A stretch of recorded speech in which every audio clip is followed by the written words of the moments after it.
Hey everybody, welcome to the Geek Reloading podcast. I am your host Adam, and as always, my co-host Josh. Hello. And this episode, we are doing things you can do in video games that you can't do in real life. And these are we have a whole wide range of things that we put on here, man. Like stuff you can't do in real life, or you shouldn't do in real life, either way, but you know. Sometimes you wish you could do in real life. There's a whole lot of stuff. Yes. Yeah. So, Josh, your first one is it's a banger. It's hard to really get past that. Let's just knock it out, but it's going to be hard to keep up with your first one. You know what? Like, we could put it at the end, but yeah, let's just... So, the Portals. Portals is what I put down. Yeah. And, like, holy shit, the science behind this is insane. And it's so interesting to, like, look at, like... I just real quick, Extra Credits did a video on the science behind Portals and how, like, the reason why it can't actually work. And it's like they took it to a very basic point of like the conservation of energy and everything. And oh my gosh, like Portals would be the coolest thing ever to be able to do. Like walk through one, come out another, like. Portals are the coolest idea in video games, I think, for so long. It really would be. It really, really would be. And I like when you wrote this, I'm like, well, shit, now we got to compete with that because it is super interesting. And just, I don't think it would be as interesting of I wish I could do this in real life if the Portals games didn't make it so interesting in how to use them. Does that make sense? Yeah, like it's not just like walk in through one door, come out another door. It's, you know, jump through this portal and get shot out through another. Yeah.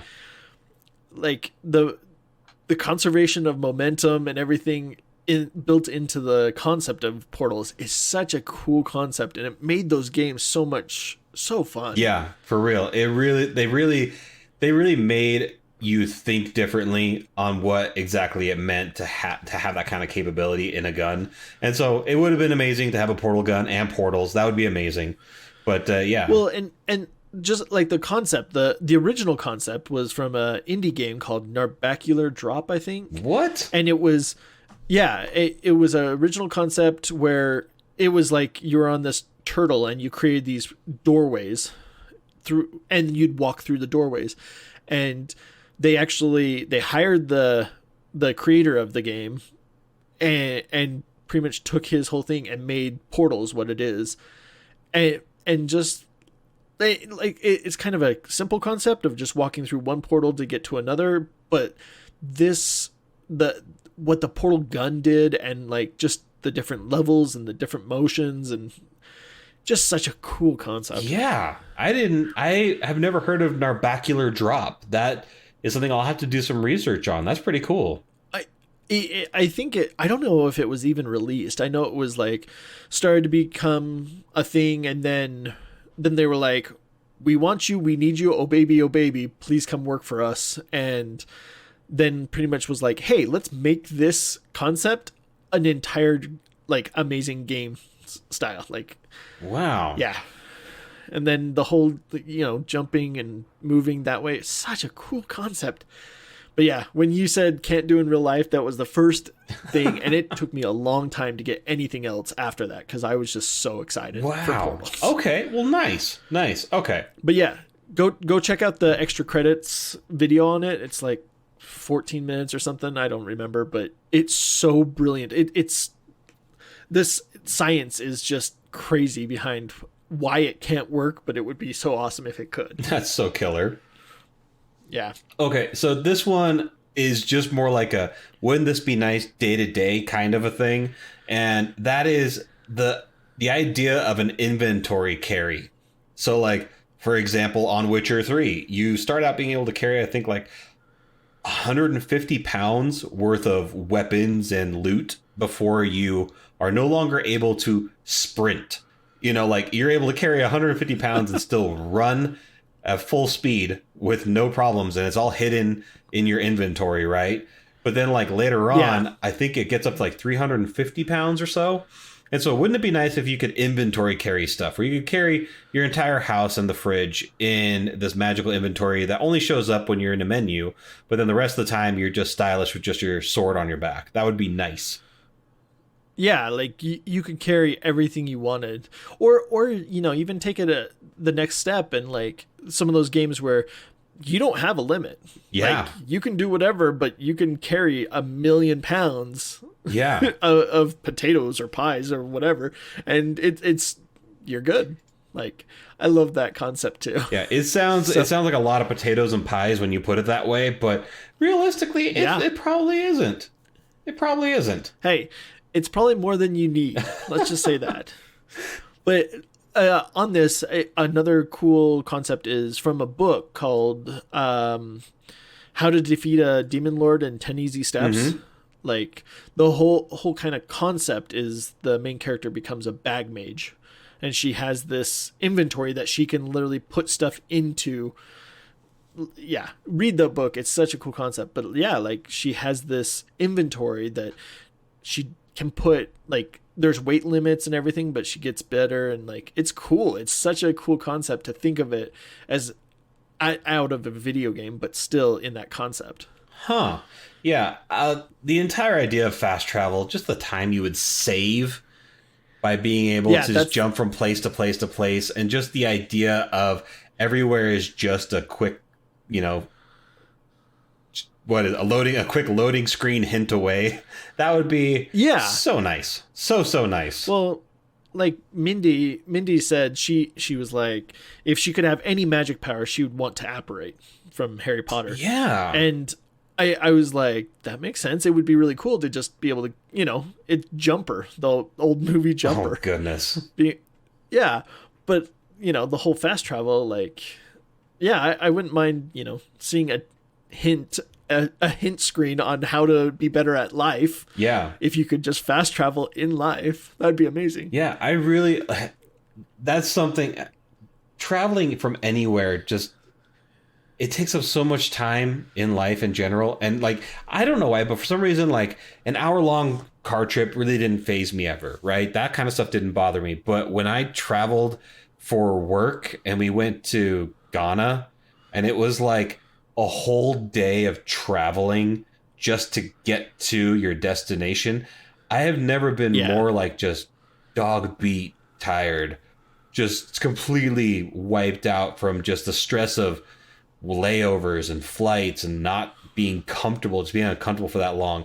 If I could fast travel, that would be just neat. That would be the greatest. That would be the absolute best. My goodness, the best quality of life, I think. Yeah.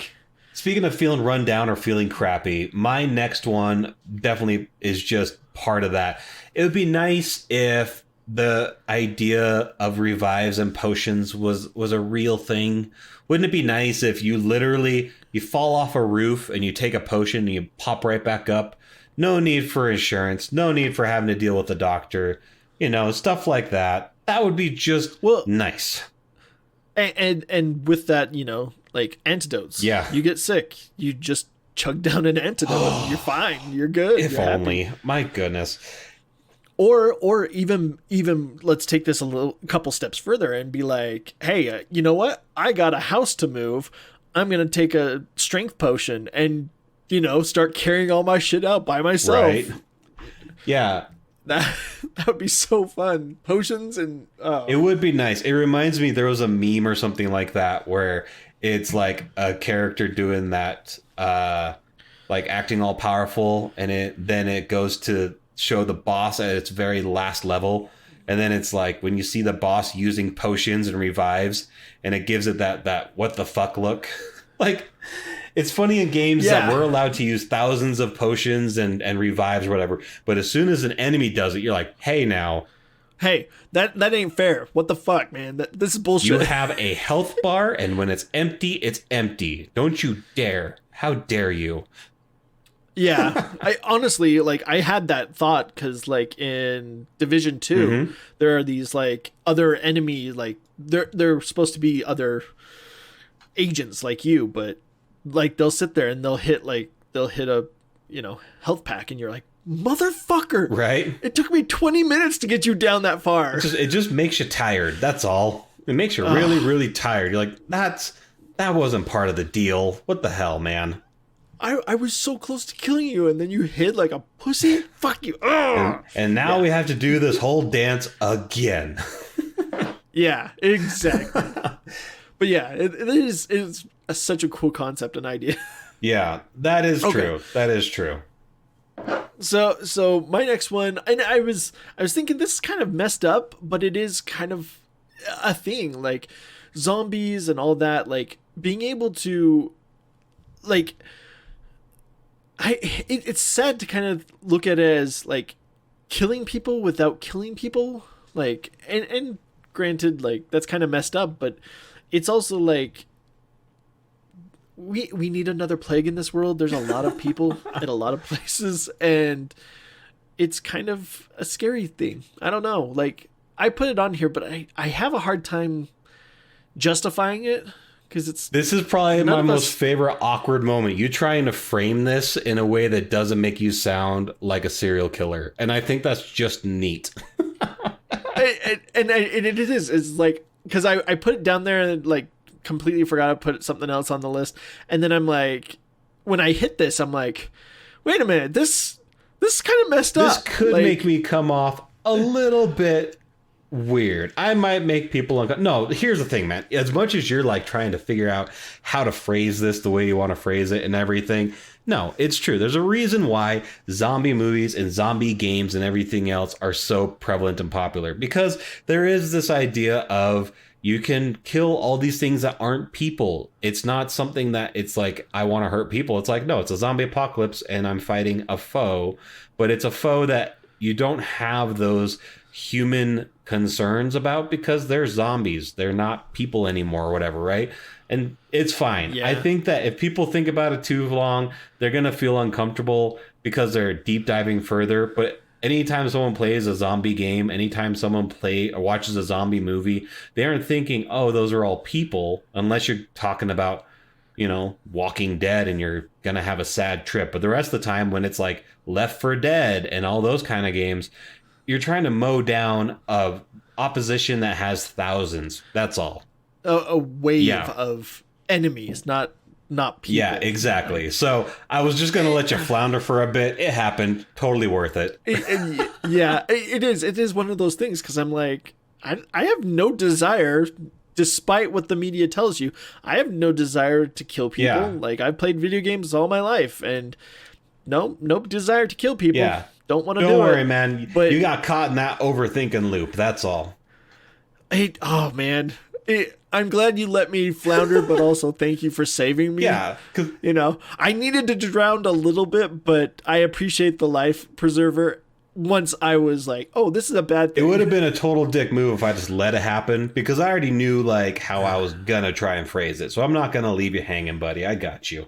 I appreciate that. I walked into that one and I should have expected What's funny, it was like Michael Scott on Office. Sometimes I start talking and I don't even know where I'm going to end. Yeah.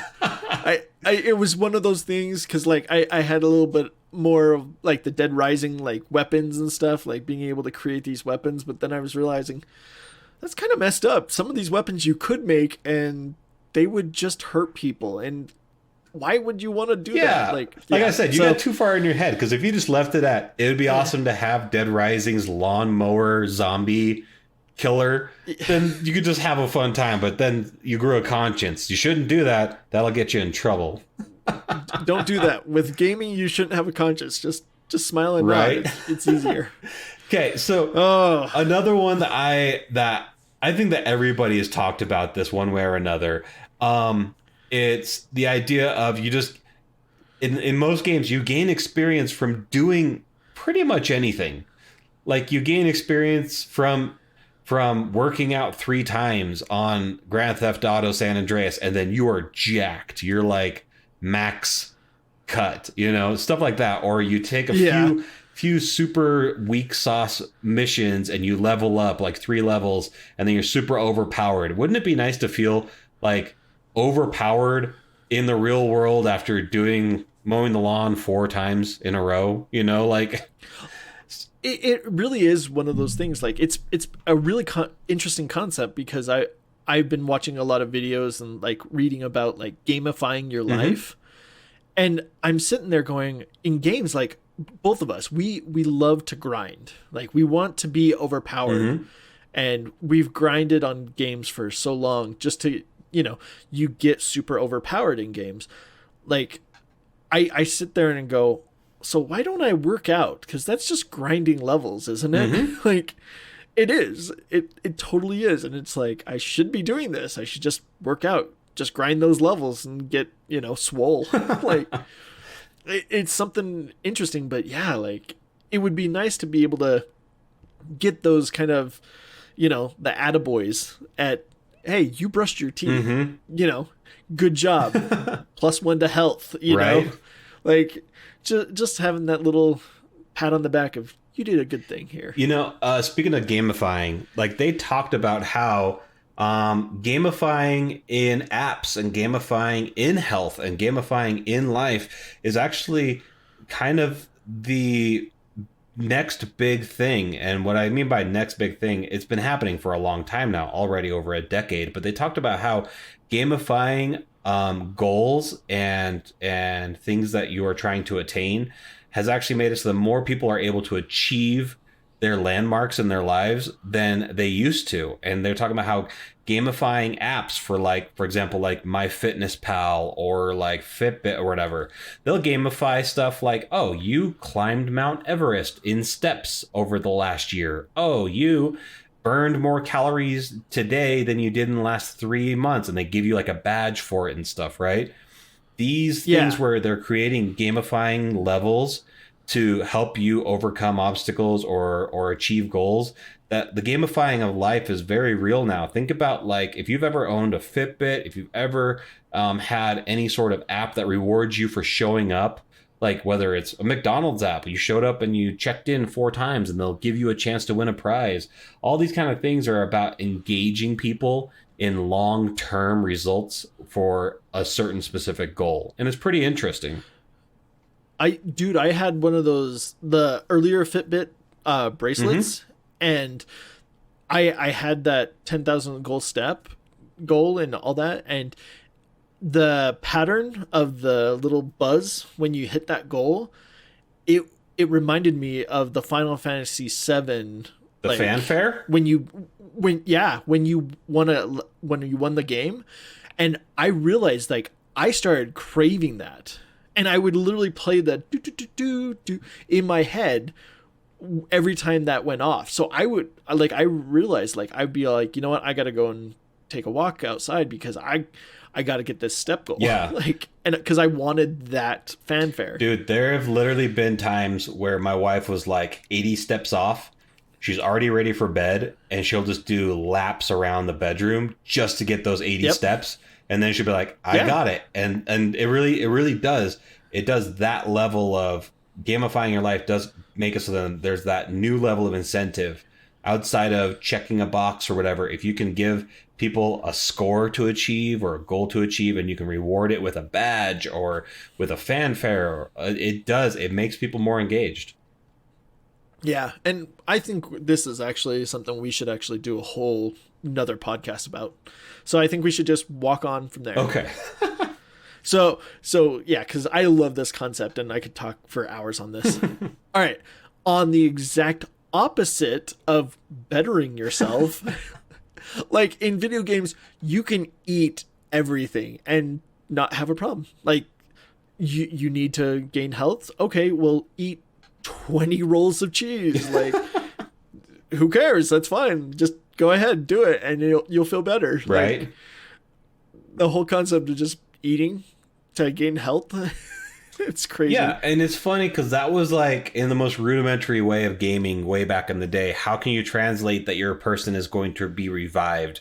And they're like, well, we have them eat something and it gives them life. And like, even after that, like, you think about if someone gets injured and they bandage themselves up like in Left 4 Dead, and then suddenly they're healed. Like, the entire idea of healing. Resident Evil, it was just you smoking herbs. That's all you were doing. Yeah. Like, or shoving it in your mouth, whatever you want to, however you want to consume that. But you're doing some sort of green fibrous plant to make you feel better. I like to think that Leon like stopped zombies midway and was like, hold up. It's 420 somewhere. And then he smokes and then he's like, all right, I feel better. And he didn't actually heal himself. He's just so high that he's like, I feel fine. I feel fine. I feel great. Yeah. This is awesome. Let us resume. I don't have an arm, but that's fine. I don't Continue nibbling now. That's what I think. I mean, anyway. So, yeah, the entire idea of eating everything and not having a problem, I think that's great. I also love when they started adding that there was a repercussion, like in Grand Theft Auto San Andreas. Again, you ate too much, you gained weight. Same thing when Fable. If you ate too much, you would gain weight. You get a little pop belly. Yeah, you get that dad bod roll in.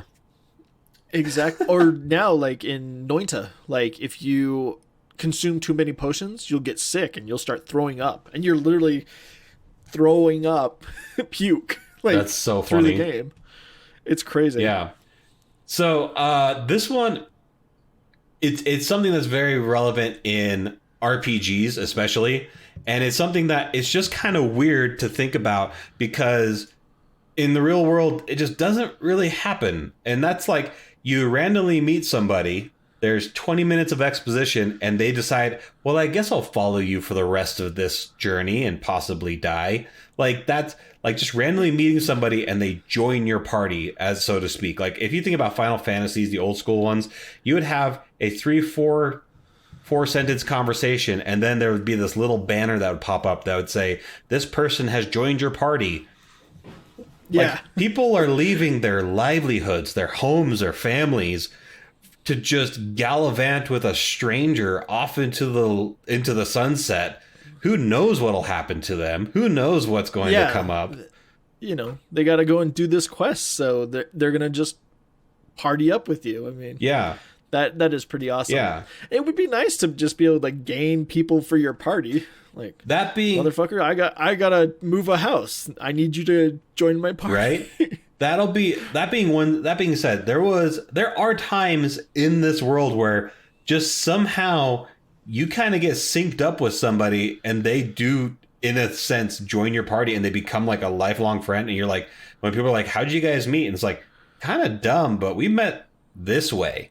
So it does happen, but I guess I just haven't taken anyone on a adventure to save a crystal or stop a tyrant or anything yet. Once that happens, I can officially say it's officially happened. But until then, I met some people at a Dairy Queen and I still talk to them today. That's kind of the same thing. That is kind of funny. Well, I have one where when I was playing Pokemon Go, I was walking down, there was a stop by my house, and so I walked down there and I was sitting there, and then this lady came up and she was looking on her phone and I was like, are you playing Pokemon Go? And she's like, yes. And I was like, oh, and we just started talking and like we sat there and we took down a gym together because it was just, we were there. And then it was like, okay, well, have a good day. And we left. It was just like this little party making, and then we left. It was so funny. That is pretty awesome though, because those kind of games do make it so you do kind of party up with people randomly. That like Pokemon Go, it's funny because there are some places where like nobody else is going to that area at that time of the day unless they are playing Pokemon Go, you know? Yeah, exactly. Yeah. Like we where we live now, we were near a campus for a larger like web, I want to say web SaaS, whatever that is, company, right? But like the campus is closed due to COVID. And my wife plays Pokemon Go when we go on walks because it's something to do. And she's like, oh, this statue at this campus for this company is a Pokestop. So let's go. And I'm like, okay. So we walk over there and it's like off the beaten path of the sidewalk, off the beaten path of where anybody would go outside of business hours. And it's us. And then you see a car pull up with us. They don't even get out and they're on their phones for about 2 minutes. and then they pull out and leave. I'm like, they were here for a Pokestop. Yep, exactly. Yeah. Well, like I had this idea, like I wanted to create a game that was like Pokemon Go, but more of like an adventure game, like Zelda. And then like Sword Art Online, they have an AR component to one of the seasons. And yeah, like these people going around fighting these giant monsters in the real world, just wearing these headsets. I was like, well, shit, you did it first. Yeah. All right. Well, I hope someone makes this thing because I want to, like Pokemon Go, like we walked like crazy amounts of steps. We were doing 20, 30,000 steps a day because we were playing Pokemon Go. That's so we just awesome. wanted to be outside walking. That's so awesome. I just need like, whatever. What was it? Google the glasses? Yeah, the Google AR or whatever, Google Glass. Yeah, like they just need a non-shitty version of that, and they just need to make one of these AR games that makes us all want to walk around for, 5-6 hours a day. For real though, for real. All right. Okay, so the next one I have is clear-cut good and bad choices and outcomes. Just like you in games, it's so simple to be like, yeah, I'm gonna go down the dark path, or I'm gonna go down the light path, and I'm gonna help these people, and I'm gonna do this. Like, it would be so like, I love the concepts of right and wrong being so cut and dry because they're not in real life. Yeah, for real. And so it would be so easy if like there wasn't so many shades of gray, and you could look at something, look at a situation, a conversation, a person, and go, nah, they're sketch, I'm good, and then like just walk away. Yeah. and or you could actually look at someone and be like, you know what, this is a good person, rather than more good than bad. Like simplifying that good and bad ideas and thoughts and choices and just outcomes. Yeah, no, absolutely. It sucks that you have to try a lot harder than that, and you have to, sometimes you think somebody's like something's, or some person or something is good and it's actually bad, or vice versa. I mean, it's great that you have that evolution as a human, but also sometimes it'd be nice to turn off that part of your brain or not have to use it as heavily and just be like, nah, this is a good thing, this is a bad thing. It's that cut and dry. It would be nice. Yeah, just simplicity. Yeah. So speaking of ease, like this is a big one that it bothers me in games, but also I understand that it happens at a certain point in a game, and that's always having more cash than you need. Yeah. Like gold, gil, cash, rupees, whatever. For some reason, in every single game I play, very quickly, very early on, I'm always flushed with cash and and I don't need, like, I can't even spend all that even if I wanted, because I run out of inventory space before I'd run out of money. Yeah. Well, and it's also like ways that you can get cash easy. Yeah. As well. Like I remember in the Assassin's Creed games, like most of the times I would go and search out and then save up to buy whatever that would create consistent cash, and by the quarter through the game, like I had more money than I could ever, like money wasn't an issue for me at that point. Yeah. I mean, it's any game that I play, I'm usually hundreds of thousands, if not millions in gold. And then everything I ever need, like it's a part of the game that is no longer a challenge very early on. And I wish that was a problem I had in the real world. Yes, that would be a very nice problem to have. If having so much cash that it was no longer a challenge to live, that would be just neat. That's another just neat for me. Yeah, you just get the choice of, do I want to do this? Because I don't care about the money. Yeah. So. Yeah, if my weight was, I could literally keep spending, but I would fill up my house before I'd run out of money, anyway. Yeah, exactly. Exactly. Yeah. Okay, so the last one that we have on here, unless you have any in the back of your head, man, it's just funny that in games this is something that happens, but in reality this would never be a good idea. And that's just random people actually want you, of all people, to help them with whatever's going on in their life.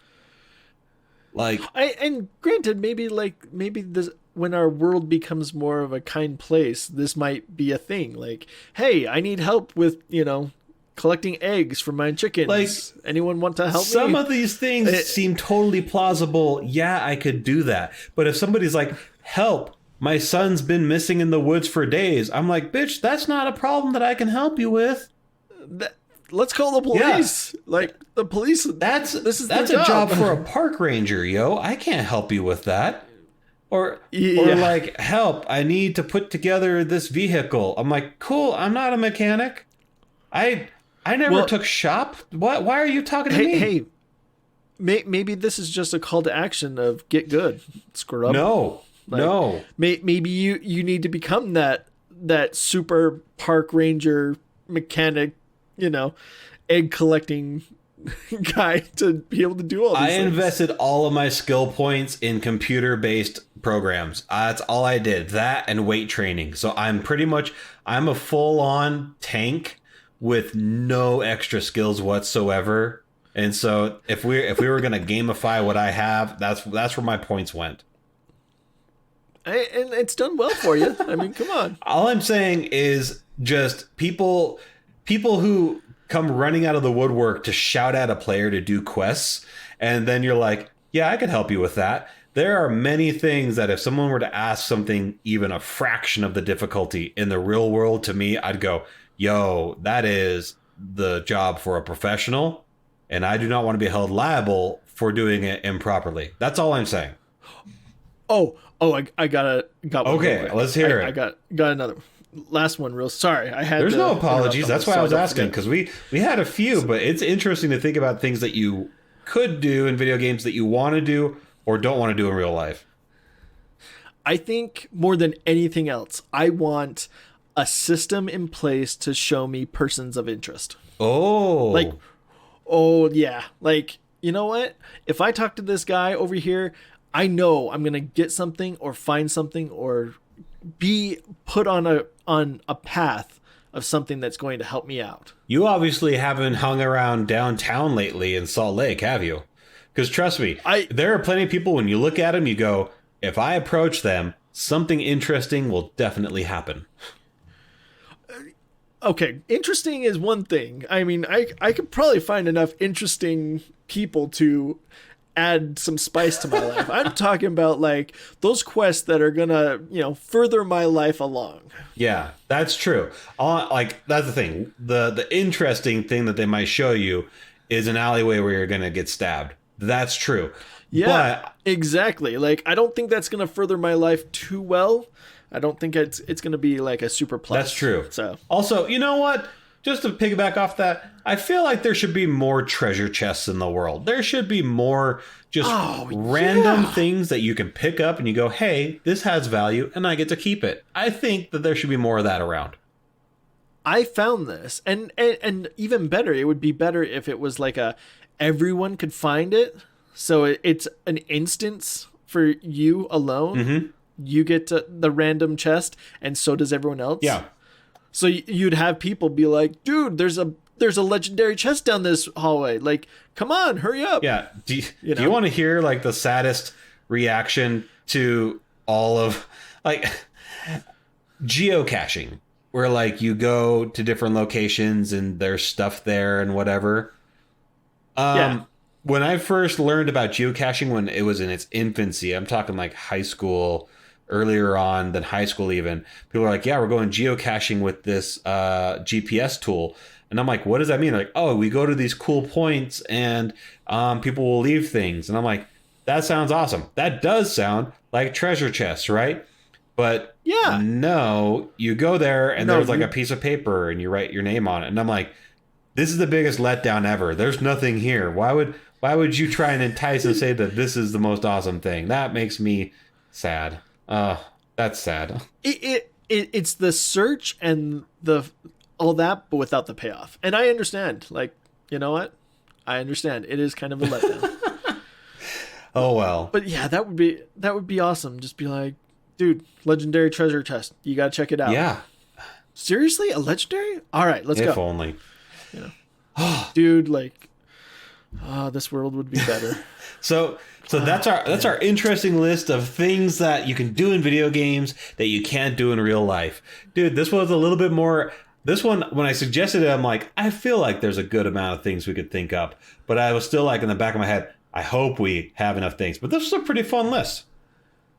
Yeah, I kind of had a hard time finding stuff, and then when you got on, I was like, all right, yeah, and I had all the emails. Definitely. So I think we might have to do another one of these again as well. For real. So. I can agree with that. All right. Well, we hope you guys had fun. All of our information is at the end of the episode.